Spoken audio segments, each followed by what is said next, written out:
ಮಾವತ್ತೂರು ಗ್ರಾಮದಲ್ಲಿ ನೆಲೆಸಿರುವ ಅರಸಮ್ಮ ದೇವಿಗೆ ಪೂಜೆ ಸಲ್ಲಿಸಿ ಆಶೀರ್ವಾದ ಪಡೆದ ಮಾಜಿ ಜಿಲ್ಲಾ ಪಂಚಾಯತ್ ಅಧ್ಯಕ್ಷರಾದ PNK ವ್ಯಕ್ತಪಡಿಸ್ತಾ ಇದ್ದಾರೆ. ತಮ್ಮ ಕ್ಷೇತ್ರದಲ್ಲಿ ಬಹಳ ಜನ ನನಗೆ ಮಾತಾಡ್ತಾರೆ. ನನಗೆ 100 ಫೋನ್ ಬರ್ತವೆ, ದಿವಸಕ್ಕೆ 200 ಫೋನ್ ಬರ್ತವೆ ಅಂತ ಹೇಳಲ್ಲ. ನನಗೂ ಒಂದು 4-5 ಫೋನ್ ಬರ್ತವೆ, ವಾರಕ್ಕೊಂದು 20 ಫೋನ್ ಬರ್ಬೋದು. ಸರ್ ಏನು ಸರ್ ಜನರಲ್ ಆದರೂ ಬರ್ತೀರಾ ಅಂತ ಕೇಳ್ತಾರೆ. ನೋಡಿ, ಅವರೆಲ್ಲರ ಆಶೀರ್ವಾದ, ದೇವರ ಆಶೀರ್ವಾದ ಎಲ್ಲ ಬೇಕಲ್ಲ. ಒಂದೊಂದು ಸತ್ಯ, ನಾನು ಚುನಾವಣೆ ನಿಲ್ಲೋದು ಸತ್ಯ. 25 ಯಾಕೆ ನಮಗೂ ಏಜ್ ಆಯ್ತಲ್ಲ, ನಮಗೂ ಏಜ್ ಆಯಿತು. ಅದರಿಂದ ಒಂದು 5 ವರ್ಷ ಕ್ಷೇತ್ರದಲ್ಲಿ ನೋಡೋಣ. ಯಾಕೆ ನಮ್ಮವರೇ ಜಾಸ್ತಿ ಇರೋದ್ರಿಂದ, ಇಲ್ಲಿ ಬಡವರೇ ಜಾಸ್ತಿ ಇರೋದ್ರಿಂದ ಒಂದು ಅವಕಾಶಕ್ಕೆ ಕಾಯೋಣ. ನಮ್ಮ ಅದೃಷ್ಟನೂ ಬೇಕು, ಹಣೆ ಬರಬೇಕು, ಎರಡೂ ಇದ್ರೂ ಮಾತ್ರ ಅವಕಾಶ ಸಿಗೋದು. ಒಂದು ದಿವಸ ಆದರೂ ನಮಗೇನು ಅವಕಾಶ ಸಿಗೋದಿಲ್ಲ.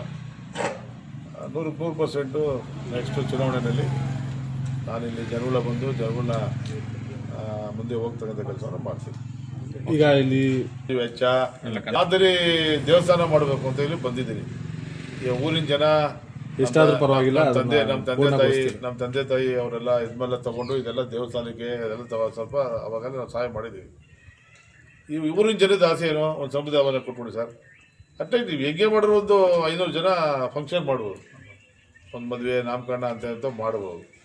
ಇದೇ ನಾನು ಜಿಲ್ಲಾ ಪಂಚಾಯತಿ ಮೆಂಬರ್ ಆಗಿದ್ದಾಗ ನಾನು ಸರ್ಕಾರದಿಂದ ಬಂದ ಅನುದಾನದಲ್ಲಿ ಒಂದು ಸಮುದಾಯ ಭವನ ಕಟ್ಟಿದ್ದೆ. ಅಲ್ಲಿ ಕಸ ಗುಡಿಸೋರು ಯಾರೂ ಇಲ್ಲ, ಯಾಕಂದರೆ ಗೌರ್ಮೆಂಟ್ ದುಡ್ಡಲ್ವಾ, ಇದು ಹಂಗಾಗಲ್ಲ. ನಾನು ದೇವಸ್ಥಾನಕ್ಕೆ ಕೊಟ್ಬಿಡ್ತೀನಿ. ಅಲ್ಲಿ ಬಂದಂಥ ಕಾಮನ್ ಕ್ಲೀನಿಂಗು ಅಂಥವು, ಅದು ಎಲೆಕ್ಟ್ರಿಸಿಟಿ ಅಂಥವಿದ್ದಕ್ಕೆ ಒಂದು ಫಿಕ್ಸ್ ಮಾಡ್ತಾರೆ ಇವರೇ, ನಂದಲ್ಲ. ಅವ್ರು ಕೊಟ್ಟಾದ್ಮೇಲೆ ಅವ್ರದ್ದು.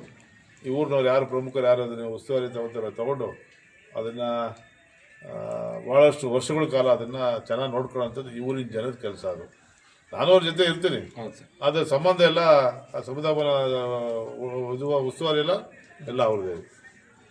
ಧನ್ಯವಾದ.